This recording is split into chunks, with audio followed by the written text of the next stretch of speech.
Lamentações capítulo 4, nós estaremos hoje expondo o capítulo todo e no próximo domingo, então, pela graça do Senhor, nós finalizaremos a exposição de todo o livro. Lamentações capítulo 4, versículos de 1 a 22, nós não estaremos lendo todo ele agora, durante o sermão nós estaremos lendo, explicando o texto e ao final, como de costume, eu volto fazendo algumas aplicações. Quero nessa noite dar tema a esse sermão, após as trevas eu vejo a luz, e eu começo nessa noite esse sermão citando uma poesia da Emily Dickinson. Emily Dickinson foi uma poetisa americana do século XIX, conhecida como a poetisa da solidão e do pranto da alma. E ela nos presenteou com um poema intitulado Esperança, no qual eu leio parte para você nessa noite que diz: esperança é coisa com penas, que se empoleira na alma, e canta um som sem palavras, e nunca, mas nunca para. E mais doce é o ouvido no vendaval, e dura precisa ser a tempestade, que poderia desanimar o passarinho, que mantém tantos aquecidos. Já ouvi nas terras mais geladas e nos mares mais estranhos. Esse poema, meus irmãos, descreve a esperança como um pássaro que se aninha na alma do ser humano, entoando constantemente um cântico, não importando as circunstâncias. Dickinson, nesse poema, sugere que nos momentos mais difíceis da vida, quando as tempestades rugem, a esperança ressoa mais doce, de certa forma desafiando a fúria da tempestade e ao mesmo tempo inspirando perseverança. Essa ave cantando na alma, chamada esperança, nos convida a acreditar, recordando as palavras de João Calvino: após as trevas eu vejo a luz. Isso porque nos momentos mais sombrios da nossa vida, seja como consequência dos nossos pecados ou não, a esperança entoa um cântico em nossas almas, conduzindo-nos à visão promissora de uma luz que dissipa as sombras que nos cobrem.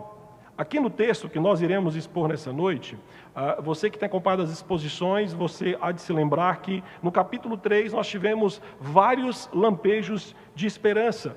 Só que após esses vários lampejos de esperança, principalmente quando começamos no versículo 19 do capítulo 3 até o final, o livro de Lamentações, agora no capítulo 4, retorna ao sombrio cenário do sofrimento e aflição de Jerusalém.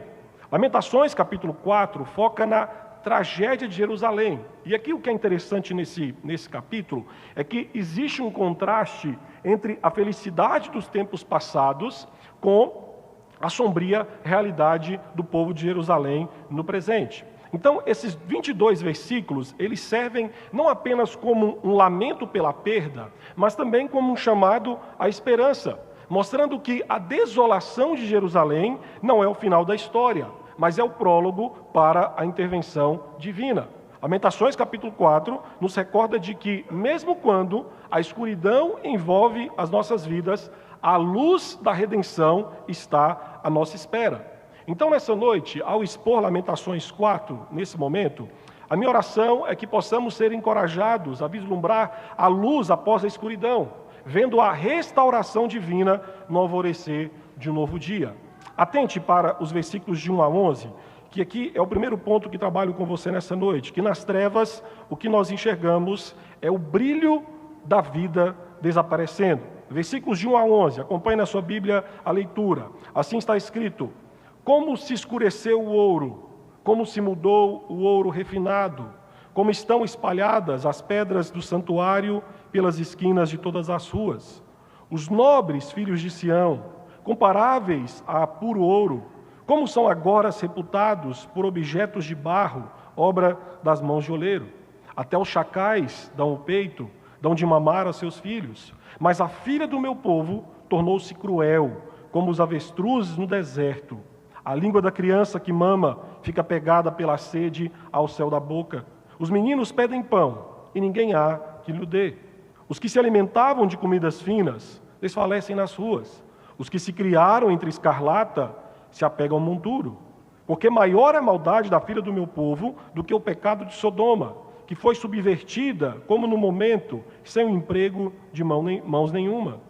Os seus príncipes eram mais alvos do que a neve, mais brancos do que o leite. Eram mais ruivos mais ruivos de corpo do que os corais, e tinham a formosura da safira. Mas agora escureceu-se-lhes o aspecto mais do que a fuligem. Não são conhecidos nas ruas. A sua pele se lhe pegou aos ossos. Secou-se como uma madeira. Mas felizes foram as vítimas da espada do que as vítimas da fome, porque estas se definham, atingidas mortalmente pela falta do produto de campos. As mãos das mulheres outrora compassivas cozeram seus próprios filhos. Estes lhes serviram de alimento na destruição da filha do meu povo. Deu o Senhor cumprimento à sua indignação, derramou o ardor da sua ira, acendeu o fogo em Sião, que consumiu os seus fundamentos. Nos versículos 1 e 2, queridos, o poeta aqui usa a figura de linguagem, e aqui ele usa a figura do ouro e da pedra preciosa para retratar os habitantes de Jerusalém, descrevendo que antes da queda de Jerusalém, os seus habitantes eram considerados valiosos. Entretanto, agora, o ouro, diz o poeta, perdeu o brilho. As pedras preciosas foram jogadas no lixo, e o povo, como vaso de barro despedaçados, perderam o seu valor, restando apenas a sombra da sua exuberância de outrora. Jerusalém aqui é confrontada com a dura realidade que no passado recente ela era valiosa para Deus, mas que no presente tornou-se inútil diante do Senhor. A perda do brilho de Jerusalém ganha aqui, nesse capítulo em especial, tons ainda mais sombrios, quando aqui é descrito, de certa forma, os horrores do cerco babilônico no ano de 587 a.C. Versículos 3 a 5, se você observou bem a leitura, eu gostaria que você atentasse com seus olhos para esse texto, descreve os horrores da fome do cerco babilônico. Diz o texto que a língua da criança estava grudada ao céu da boca pela sede. E entenda, não era por falta de água. Quando você lê 2 Reis, capítulo 20, você vai ver que o rei Ezequias havia construído um aqueduto que trazia água para dentro de Jerusalém. Então aqui a sede é pela escassez do leite materno. A ideia, principalmente do versículo 3 e do versículo 4, é que as crianças, elas pediam comida e não havia alimento que pudesse lhe ser dado. Versículo 5 descreve que os ricos tiveram a mesma sorte que os pobres, porque ambos foram vitimados pela fome durante o cerco babilônico. Os ricos, diz aqui o texto, criados em escarlata, que era símbolo de riqueza, e que estavam acostumados com comidas finas, e essa expressão comidas finas é a ideia de comidas sofisticadas. Diz aqui agora o poeta que esses homens, a elite financeira de Jerusalém, simplesmente reviravam o lixo em busca de comida. Versículo 7 a versículo 8 mostra que os líderes sofreram o mesmo destino de todos os habitantes da cidade. Diz que os seus corpos era visível e demonstrava a dimensão da tragédia. Observe o versículo 7. O versículo 7 é a expressão príncipes. Essa expressão príncipes, literalmente é a palavra no hebraico nazireu. E aqui é uma referência aos homens tidos em mais alta estima em Jerusalém. E diz o texto ainda que eles eram mais alvo do que a neve. Eles eram como corais e safira, no sentido aqui de terem uma boa saúde e de ter uma aparência esplêndida. De forma bem resumida, eram aqueles homens sarados, eram os mais bonitos que existiam em Israel. Só que, observe o versículo 8. O versículo 8 diz que a aparência deles já não era mais grandiosa. Porque agora, vivendo entre os escombros da cidade que havia sido queimada, a aparência desses homens se transformou tanto que eles não eram mais reconhecidos na rua. Eles que eram mais alvo do que a neve, se tornaram mais preto do que um carvão. E aqui a ideia é que eles estão com a pele ressecada, sem força, sem vitalidade. A ideia do texto é que eles estão apenas a pele e o osso. E nesse cenário, observe o versículo 10, o comportamento das mães. Aqui é tratado como algo repugnante. Versículo 3, elas são comparadas a uma avestruz. E aqui há um aspecto histórico, um aspecto, de certa forma, que remetia, porque aqui diz o avestruz selvagem, era um animal que tem como prática não cuidar dos seus filhotes. Esse animal, geralmente a característica dele é que quando ele coloca o seu ovo no chão, ele simplesmente pisa em cima. No versículo 10, a pergunta que o profeta faz em Lamentações, capítulo 2, versículo 20, aqui se torna realidade. E aqui se cumpre aquilo que é descrito em Deuteronômio, capítulo 28, versículos 53 e 57, sobre as maldições da aliança de Deus que viria sobre o povo se o povo quebrasse a aliança. E é descrito no versículo 10, que as mães, em desespero, canibalizam os seus próprios filhos. Meus irmãos, as mães aqui apenas representam um todo, representam aquilo que acometeu com todos os moradores de Jerusalém. No meio da fome, se tornaram insensíveis e com um comportamento bestial. E o sofrimento era tão grande que no versículo 9, o poeta afirma que aqueles que morreram na batalha, aqueles que foram perfurados pela espada, de certa forma, são mais felizes do que os que agora, dentro da cidade, agonizavam lentamente pela fome. No versículo 11, aqui é um paralelo com Lamentações capítulo 2, versículos de 1 a 8, que nós já fizemos a exposição desse texto. E Jeremias, então, que destaca que todas essas desgraças que ele vem citando até agora são nada mais do que a manifestação da ira divina devido aos pecados de Judá. O versículo 11, meus irmãos, é uma descrição terrível. O versículo 11 descreve que o rei da aliança, enfurecido pela infidelidade do seu povo, libera a sua ira de maneira avassaladora. E aqui é descrito que a sua ira, como que um fogo, consome os alicerces de Sião, extinguindo toda a esperança de restauração. Esse termo que o poeta usa no versículo 11, derramou, aqui, meus irmãos, esse termo ele é usado para focar não naquilo que era o objeto que estava sendo virado. Em si, não era o cálice. O foco do derramou está na abundância do que foi derramado. Ou seja, a ideia do poeta é que o Senhor expressou a sua ira sem restrições e não escondeu nada das maldições da aliança quebrada da Jerusalém rebelde. Deus agiu assim com Jerusalém, porque, como foi dito no versículo 6, Jerusalém caiu ainda mais fundo que Sodoma em sua corrupção. E aqui a nota de pesar do poeta é que o contraste que ele faz com Sodoma, ele está dizendo, olha, Jerusalém foi mais ímpia que Sodoma. Só que o contraste que ele faz é que a diferença é que Sodoma foi derrubada de forma instantânea. Ele diz, olha, não teve qualquer ação humana. Ninguém colocou a mão sobre Sodoma, a não ser a pessoa de Deus. E aqui então o contraste que ele faz é que Jerusalém foi diferente. Jerusalém sofreu dores prolongadas, porque Deus pesou a mão sobre aquele povo por meio de uma nação inimiga. Nesses 11 primeiros versículos, meus irmãos, o que o poeta faz aqui é relembrar o passado de beleza. E ao mesmo tempo, o poeta então aponta que Judá não buscou a vida com Deus. E o resultado é que agora eles estão vendo a vida ir embora. O texto segue, nos versículos 12 a 20, acompanhe a leitura na sua Bíblia. Aqui é um segundo ponto que o poeta nos mostra, que nas trevas, a única coisa que conseguimos enxergar são os nossos pecados sendo expostos.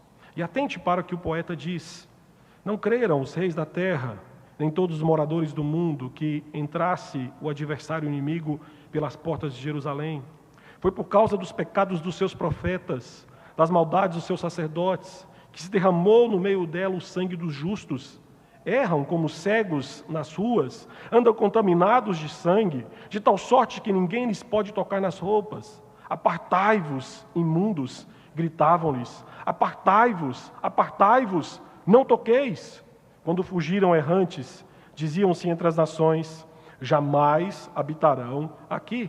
A ira do Senhor os espalhou, ele jamais atentará para eles. O inimigo não honra os sacerdotes, nem se compadece dos anciãos. Os nossos olhos ainda desfalecem, esperando o bom socorro. Temos olhado das vigias para um povo que não pode livrar. Espreitavam os nossos passos, de maneira que não podíamos andar pelas nossas praças. Aproximava-se o nosso fim, os nossos dias se cumpriram. Era chegado o nosso fim. Os nossos perseguidores foram mais ligeiros do que as aves dos céus. Sobre os montes nos perseguiram, do deserto nos armaram ciladas. O fôlego da nossa vida, o ungido do Senhor, foi preso nos forjes deles. Dele dizíamos: debaixo da sua sombra viveremos entre as nações. O poeta começa aí no versículo 12, usando uma hipérbole para retratar a falsa confiança do povo de Jerusalém.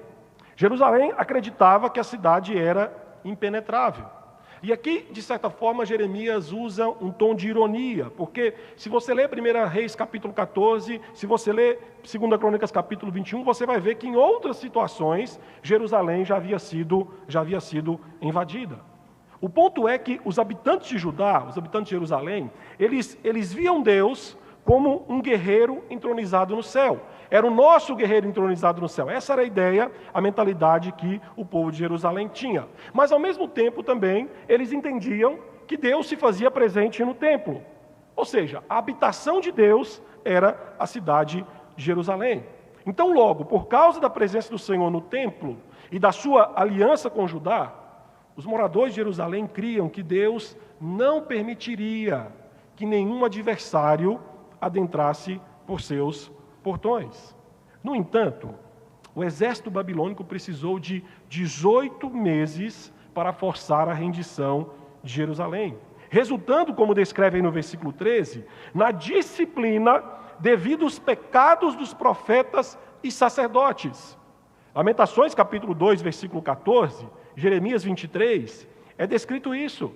Os profetas que foram citados lá em Lamentações 2,14 não confrontavam os pecados da cidade. Enganavam o povo com a falsa esperança, como Jeremias capítulo 23 nos fala.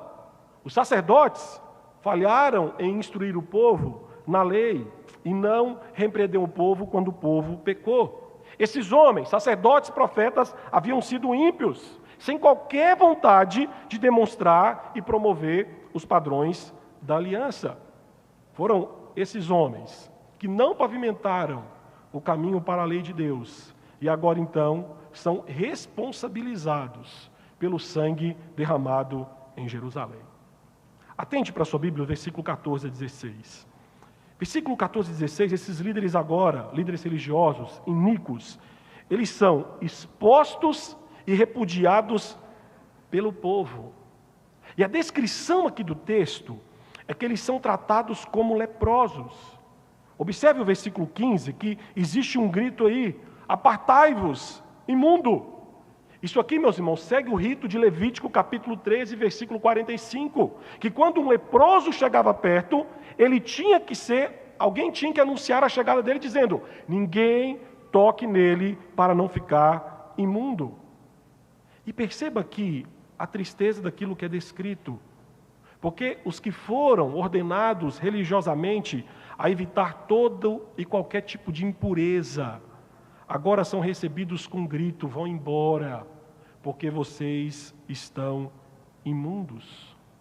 Eles foram expulsos de um lugar para o outro, e diz aqui o poeta, porque nem Deus, nem os seus conterrâneos, nem os seus invasores, nem as outras nações queriam esses homens no meio deles.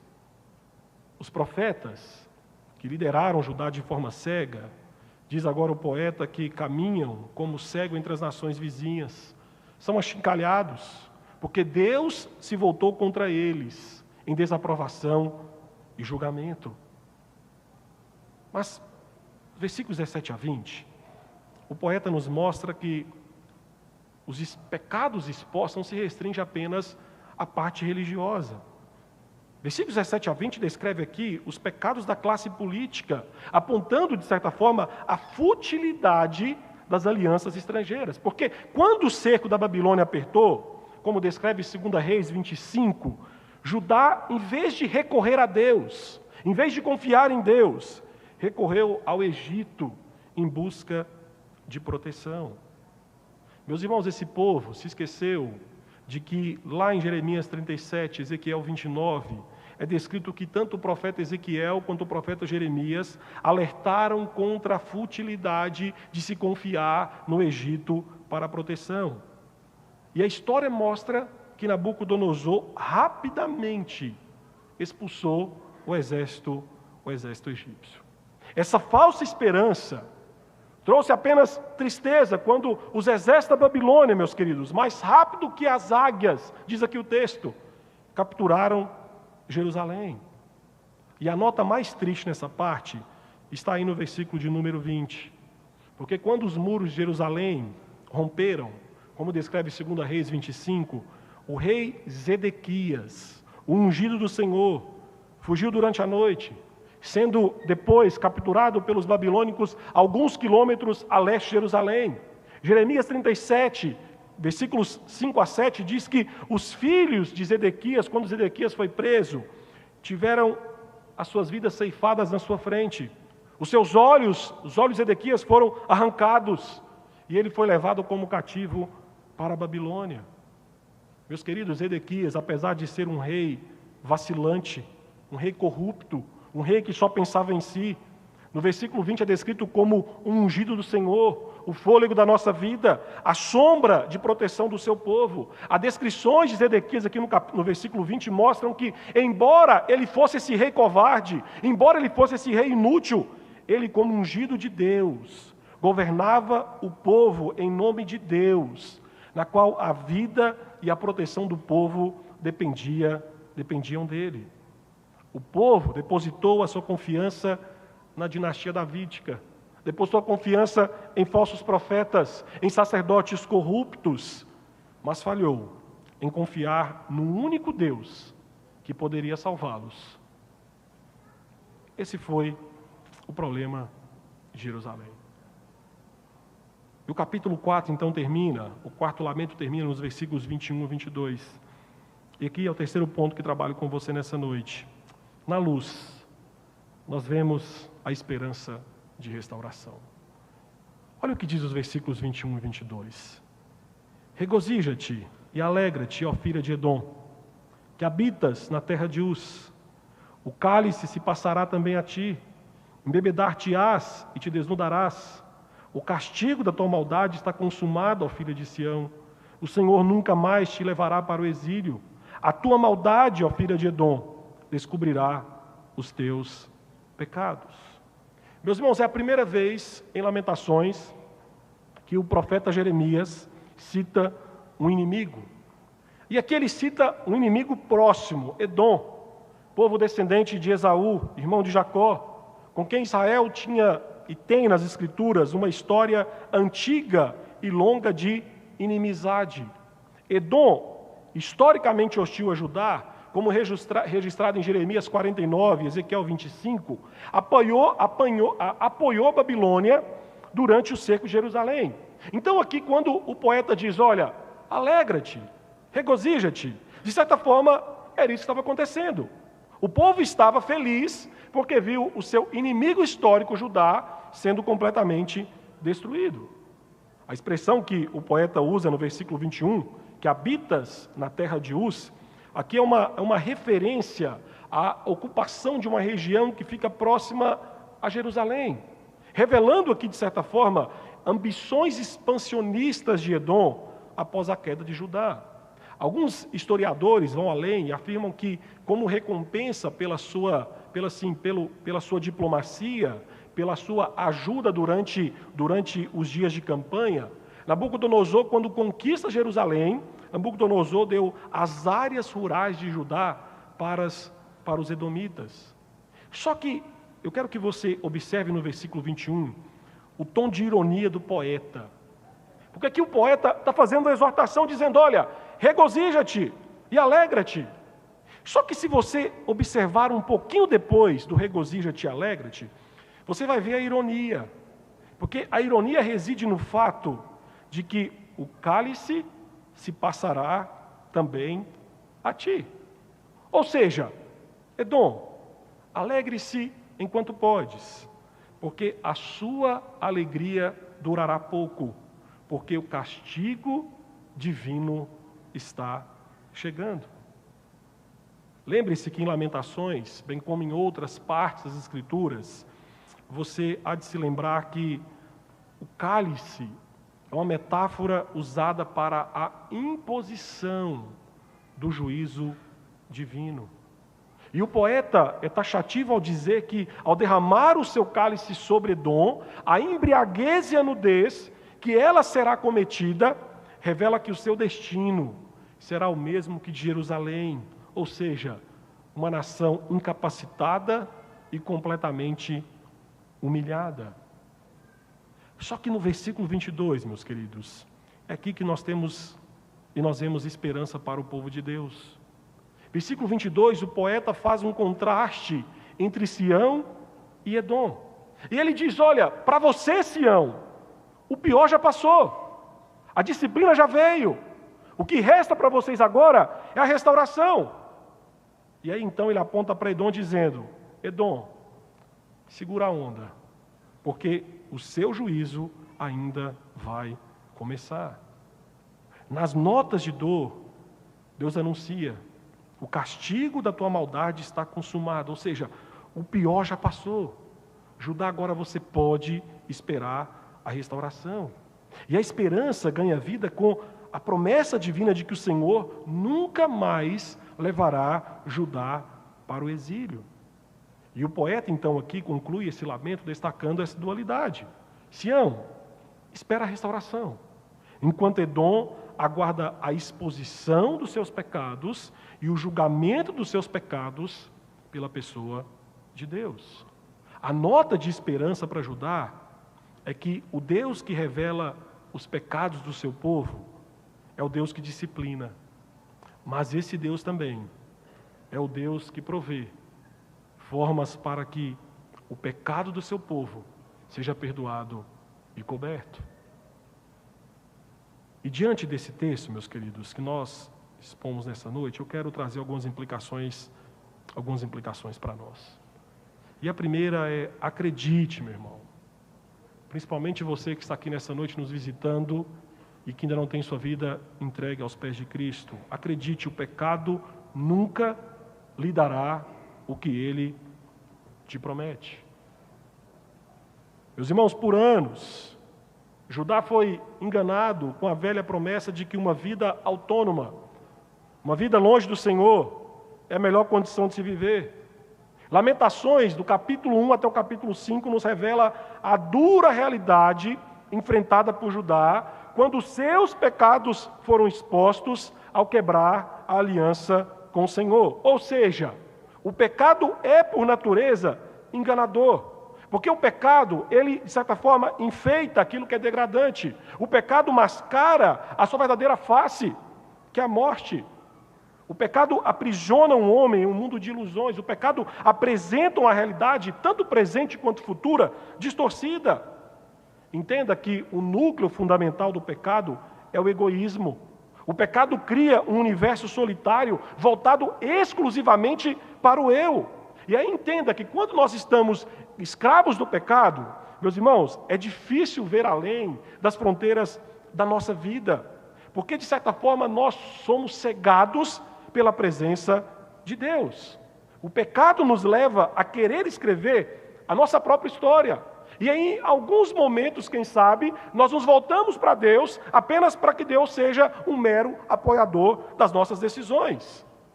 Mas o ponto que nós muitas vezes não percebemos é que desde Gênesis 3, desde a queda, o maior perigo desse lado da eternidade, desse lado caído e quebrado, é que a morte, ela finge ser vida.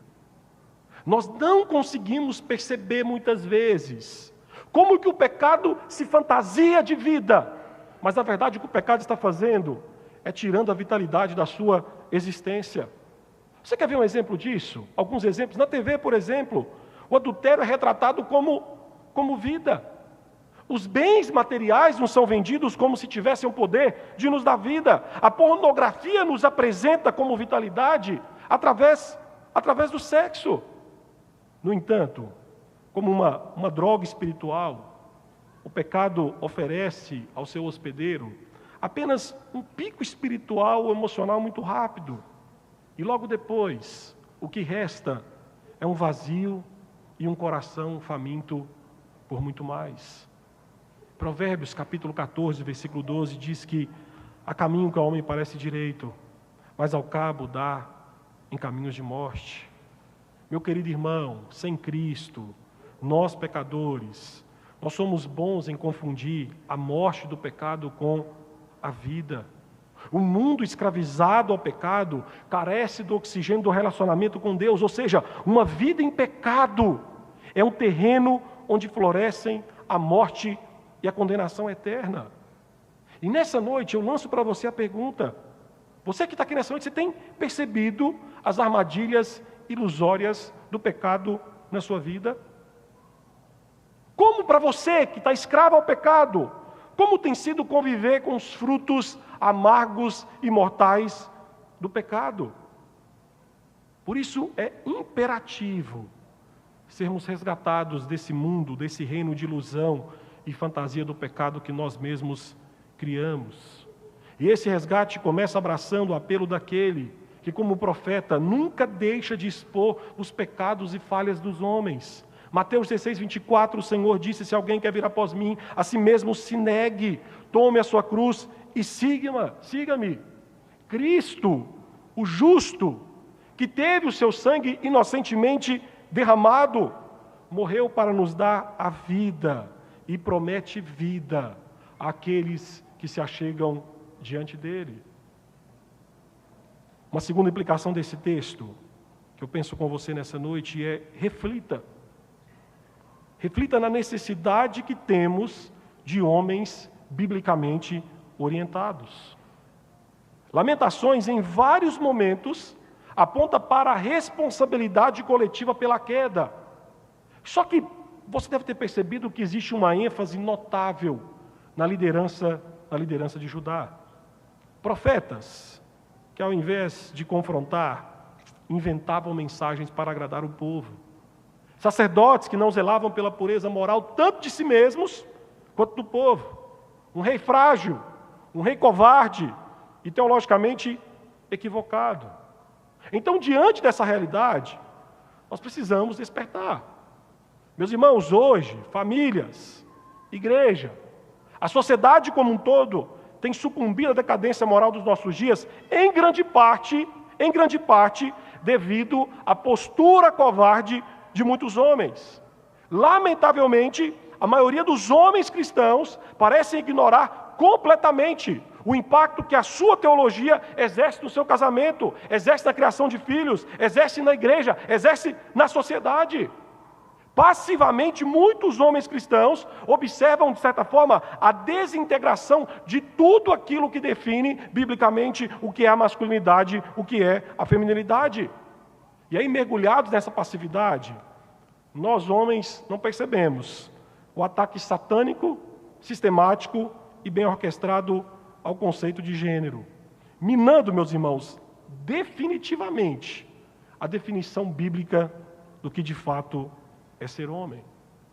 O movimento feminista, por exemplo, tem difundido a ideia de que a liderança, e aí, em alguns casos, até mesmo a existência da figura masculina, são dispensáveis.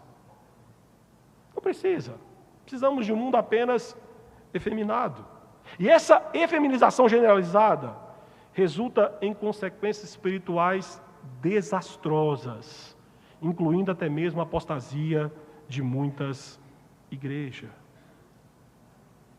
Muitos homens, mesmo entre os cristãos, ainda não compreenderam plenamente o ônus especial de liderança que Deus colocou sobre nós.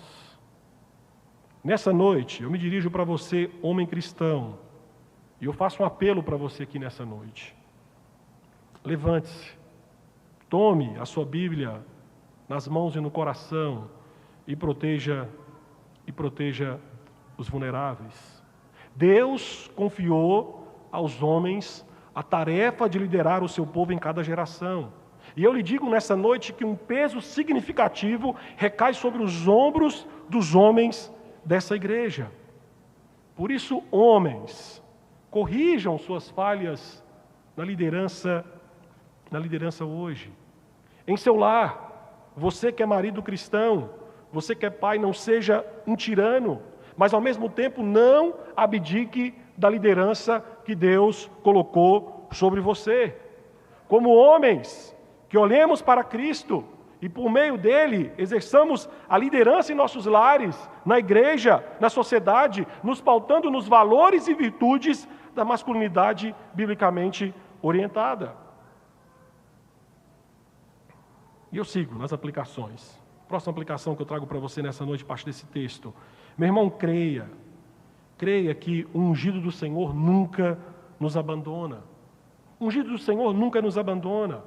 Na história de Judá, nós vemos e falamos nessa noite que aqueles que eram ungidos para representar Deus diante do povo e o povo diante de Deus, os profetas, os sacerdotes, o rei, falharam em cumprir sua missão e em muitos momentos, e aqui em Lamentações fica muito claro isso, se tornaram obstáculos em vez de ajudar o povo na caminhada, na jornada da fé.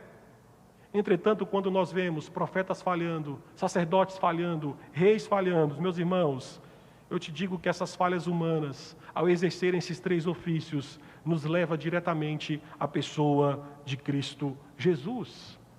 Jesus, no cumprimento da sua obra messiânica, incorpora esses três ofícios. Jesus é o Cristo, Jesus é o ungido, e como ungido, ele é o supremo profeta, o sumo sacerdote, o rei magnífico. E nessa noite eu lhe digo que nós precisamos de um profeta que pode nos instruir e nos conduzir no caminho de perfeita integridade e fidelidade. Eu lhe digo que Jesus é este profeta. É o profeta máximo, porque não apenas comunica a palavra de Deus, mas ele mesmo é a palavra de Deus encarnada. E Cristo, como um profeta, não faz concessões, não passa o pano sobre os pecados do seu povo. As Escrituras nos mostram que ele, como olhos, como chama de fogo, é incisivo e verdadeiro em expor os pecados do seu povo. Mas nós também precisamos de um sacerdote que nos perdoa e nos purifica dos nossos pecados por meio do sacrifício perfeito. Meus irmãos, Jesus é esse sumo sacerdote, porque ele não apenas oferece algo, mas ele mesmo é a oferta final pelo nosso pecado, sendo que depois dele não há mais necessidade de intermediários ou até mesmo de sacrifícios. E o fato notável nesse texto é que, enquanto os sacerdotes em Lamentações foram culpados por derramar o sangue dos inocentes, Cristo, como sacerdote justo e inocente, derramou o seu sangue por pecadores. Em Cristo, todos os nossos pecados foram expostos, para depois serem cobertos pelo seu santo sangue vertido lá na cruz. Mas, ao mesmo tempo, nós também precisamos de um rei melhor e mais poderoso, um rei que pode nos livrar, um rei que pode nos defender dos nossos maiores inimigos, o pecado, o mundo, Satanás, o nosso coração depravado. E eu lhe digo que Jesus é esse rei, e que possui toda a autoridade nos céus e na terra por direito divino. Meus irmãos, Cristo como rei não foge. Cristo como rei não abandona o seu povo diante do perigo. Ao contrário, Cristo é aquele que enfrentou e venceu todos os inimigos do seu povo lá na cruz, quando ele morreu para a libertação do seu povo. E aqui, o fato triste é que esse rei não nos abandona. Apesar que em alguns momentos nós, os seus súditos, o abandonamos. Mas a certeza de que ele está conosco todos os dias até a consumação dos séculos. Cristo é o ungido de Deus, que não abandona os seus súditos, mas que voluntariamente entregou a sua vida para ser morto em seu favor. Por isso, ao crermos em Jesus Cristo, não olhamos temerosos para o futuro esperando a vinda do ungido do Senhor, meus irmãos. Ele já veio, Ele cumpriu as tarefas que lhe foram designadas. E hoje, exercendo o seu tríplice ofício nos céus, nós temos em sua pessoa e somente nele o nosso suficiente Salvador. Por isso, aqui citando John Frame, eu lhe digo que confiar em Jesus Cristo como Rei é confiar no sacerdote que nos dá pleno perdão de Deus, intercessão constante. Confiar neste Rei é confiar no profeta cuja palavra é completamente verdadeira e confiável. Nessa noite eu lhe digo, corra e se refugie na pessoa do Redentor, que é o nosso profeta, sacerdote e Rei, Jesus Cristo. E aqui eu finalizo com uma última implicação para nós nessa noite. Meu irmão, espere, porque os dias de sofrimento e escárnio com a nossa fé estão com os dias contados. No cenário de juízo divino, a advertência de Deus a Edom, meus irmãos, ecoa, de certa forma, como um eco dos dias vindouros. O cálice da ira divina que já se derramou sobre Judá está prestes a encontrar o seu caminho até os inimigos de Cristo. Em meio aos desafios atuais, eu sei que em alguns momentos pode parecer que o mal prevalece sobre o bem, que a injustiça prospera enquanto a honestidade é menosprezada. Nos dias de hoje, zombar de Cristo, fazer piadas, perseguir, maltratar o povo de Deus é parte da rotina dos inimigos da cruz de Cristo. Contudo, eu lhe digo com toda a convicção nessa noite que seguir a Cristo é viver com a certeza de que o seu reino será estabelecido, a sua vontade prevalecerá, todas as suas promessas serão cumpridas e haverá uma contabilidade final. O grande dia do retorno de Cristo está próximo. Quando o mal será plenamente derrotado, o sofrimento, o pecado e a dor serão erradicados. E eu lhe digo que nesse dia, por um lado, o retorno de Cristo será um evento aterrorizante para aqueles que rejeitam o reino de Deus, para aqueles que não permanecem em Cristo, para aqueles que agem perversamente, para aqueles que recusam a graça divina. Aquele que zomba, aquele que dá risada do povo de Deus hoje, chegará o dia em que esse sorriso se transformará em lágrimas, porque o cálice da ira divina será derramado sobre os inimigos do povo de Deus. Há uma música do Johnny Cash que, parte da música, ele diz: vá dizer para aquele mentiroso, vá dizer para aquele cavaleiro da meia-noite, diga ao vagabundo, ao jogador, ao trapaceiro, diga a eles que mais cedo ou mais tarde Deus os reduzirá. E essa é a verdade. Para você que está vivendo no pecado, longe de Cristo, a mensagem para você é: tema o juízo de Cristo, porque um dia, breve vai acontecer, Cristo há de encontrar com você. E se você não estiver escondido em Cristo Jesus, quem lhe protegerá do cálice da ira que será derramado sobre a sua vida? Por outro lado, para aqueles que amam, para aqueles que creem, para aqueles que seguem Cristo, meus irmãos, a sua vinda não é um evento a temer, mas será um dia de consolo, um dia de vitória, porque será um encontro com o nosso irmão, será um encontro com o nosso amigo, será um encontro com o nosso sumo sacerdote, com o nosso Salvador, com o nosso Rei glorioso. E dessa forma eu termino esse sermão dizendo que, em meio ao escárnio e perseguição, meu querido irmão, a voz de Cristo, como um pássaro, canta em nossa alma um cântico persistente dizendo: calma, após as trevas virá a luz da eternidade. Essa é a nossa esperança. Após as trevas, nós veremos a luz da eternidade. Curva a sua cabeça e por alguns instantes oremos, nos preparando para a ceia do Senhor. E eu convido o pastor Marcos que vem à frente. Ele estará nos conduzindo no momento de ceia e que assim ele nos conduza como igreja.